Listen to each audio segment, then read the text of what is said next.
So you bought your brand new pen style tattoo machine, and no matter what you do with it, up and down the voltages, you just can't achieve that smooth shading. Well, that's most likely because you don't know how to set the machine speed and you're probably running it way too fast. So in this video guys, I'm going to be showing you how to correctly set the speed of a pen style tattoo machine so you can achieve some nice soft blends in the skin.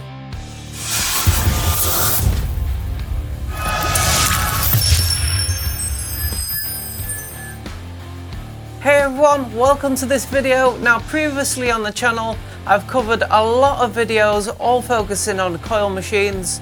Now when it comes to pen style tattoo machines, it's a little bit different and a little bit more complicated, and there's a little bit more knowledge required behind the reason how and why we actually set the speed of a pen style machine. But don't worry about all that guys, because at the end of this video hopefully you're going to have all the knowledge and confidence to set your own machine speed, and this is going to save you the massive headache that a lot of new artists face when they just don't know what they're doing with the voltage. They've got this new machine, they're going up and down with the voltages, they're trying to shade, they're just getting red patchy skin, and they just haven't got the knowledge to set the correct voltage on the machine. Because ultimately guys, having the knowledge to correctly set the voltage will instantly give you improved results on your smooth black and grey shading.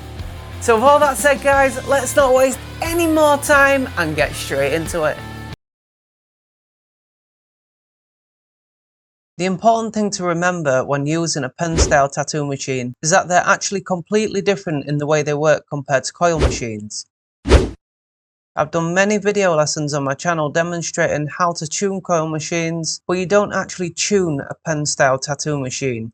You just really need to know the science behind them, which by the end of this video you're going to understand. When purchasing a pen style tattoo machine, it's worth checking out the manufacturer's website to see if the machine comes with a stitch count. Lots of people make this mistake when they buy blind, not knowing any stats about their new machine, and don't get any joy when they contact the manufacturers. It's usually the budget manufacturers that don't have the stats to show, and the more premium brands that do. So when we talk about stitch count, we're talking about cycles per second, or CPS, which is basically the speed the machine is running at. The CPS, or cycles per second, is counted from when the needle is at its topmost position, then travels down to its most downmost position, and back up again to the top. If this was to take 1 second to complete the cycle, then the machine would be considered to be running at 1 cycle per second. If it completed 10 cycles in a second, then the machine would be running at 10 cycles per second, and so on. Coil machines are much easier to work out because the Hertz display on the power supply is actually the machine cycles per second. However, if you plug a pen style machine into a power supply which has a Hertz reading, the Hertz reading will not be the CPS. And this is purely down to pen style machines and rotary machines have motors inside them and run completely different and give different readouts. So the speed for soft shading on our pen style machine, you want to be setting it at around about 90 to 100 cycles per second.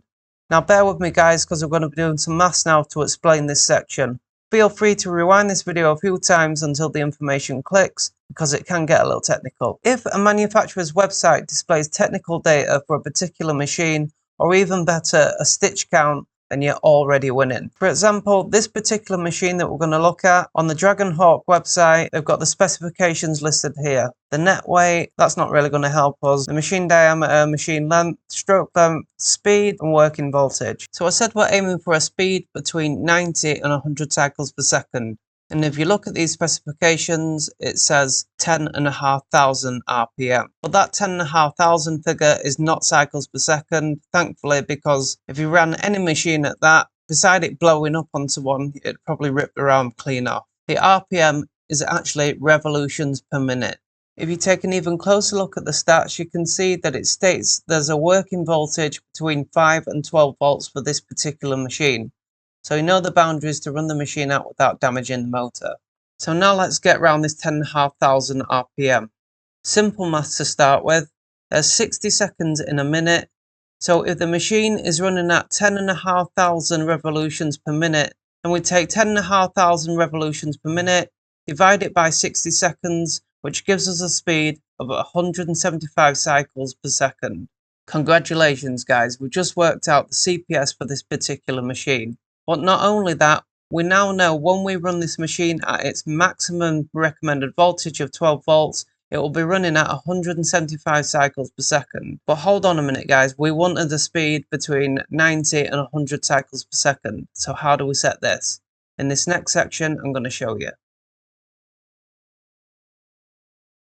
Now we know our machine achieves a speed of 175 cycles per second when it's running at 12 volts.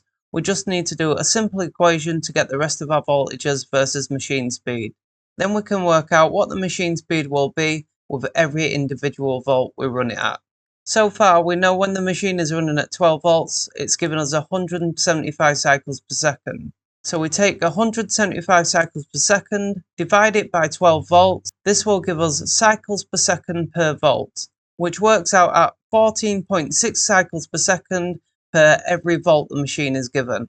It's even a good idea to keep a reference chart so you don't accidentally run your machine at the wrong speed. So let's work this out. If 1 volt equals 14.6 cycles per second, 2 volts will equal 29.2 cycles per second, 3 volts will work out at 43.8 cycles per second, 4 volts 58.4 cycles per second.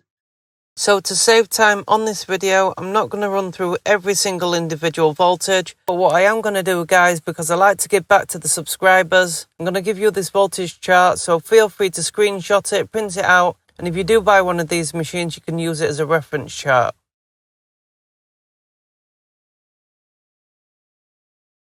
So remember the working voltages in the stats on the website, it said it was between 5 and 12 volts. So now we've worked out these speeds and voltages, we don't necessarily need to run the machine any lower than 5 volts or any higher than 12 volts. Particularly focusing your attention on the higher range of the volts, because if you do go higher than that and you have quite a long session, you'll probably damage the motor of the machine. So going off everything we've worked out today, the ideal volts to run this particular machine to shade with would be between 6 and 7 volts or maybe 6.5 volts. The next thing to consider when choosing a shader is how hard the machine makes the needles hit the skin. Lots of shaders are set up from the factory which hit soft and give a nice smooth finish on the tattoo. Machines like the Bishop 1 shader is without doubt the softest hitting machine I've ever used. I've done a review on this machine. If you've not seen the review already, I'll stick a card up on the screen. If you click that, you can watch it at the end of this video. As for this particular machine that we've been looking at today from Dragonhawk, I've actually been sent this machine for review and I'm currently waiting for it to be delivered. I am going to be doing a full review and demonstration on this machine when it arrives, and I'll let you know how soft it hits and how well it performs. If you're late to watching this video and the review is already done, I'll stick that card up on the screen, and if you click that, you can watch that at the end of this video as well. Also guys, if you do decide to purchase this particular machine after the review, I will have a special discount code for you so you can get even more money off the price. Guys, if you just give me 30 seconds, I'm going to jump into the super thanks section of the channel now, just to thank all you awesome subscribers that was kind enough to leave me a super thanks on the last upload. Welcome to the super thanks section of the channel, and this is basically a new feature rolled out by YouTube, and it's kind of like tipping your waiter or your waitress when a video's really resonated with you and helped you out. You can go into the like section and leave a super thanks. Now it goes without saying guys, I'm super appreciated to anyone that leaves a super thanks, and to show my appreciation back to you guys as subscribers, for everyone that does leave a super thanks on the previous videos, the next video upload, just like this section now, I give you all a personal shout out, on-screen mention, just to say thank you all, you're so awesome and I really appreciate it. It doesn't matter which video that you leave the super thanks on, because I always get the notification and your name will definitely be mentioned on the following upload. Thank you so much for watching this video guys, and if you've taken anything from this video at all, it really does mean the world to me. If you take a second out right now, smash that like button, let me know that you've liked it, feel free to drop your comments in the box below. Don't forget to subscribe to the channel. If you've already subscribed, it's really important to check that notification bell, stay up to date with all my latest uploads. With all that said guys, thank you so much for watching, I'll see you in the next one.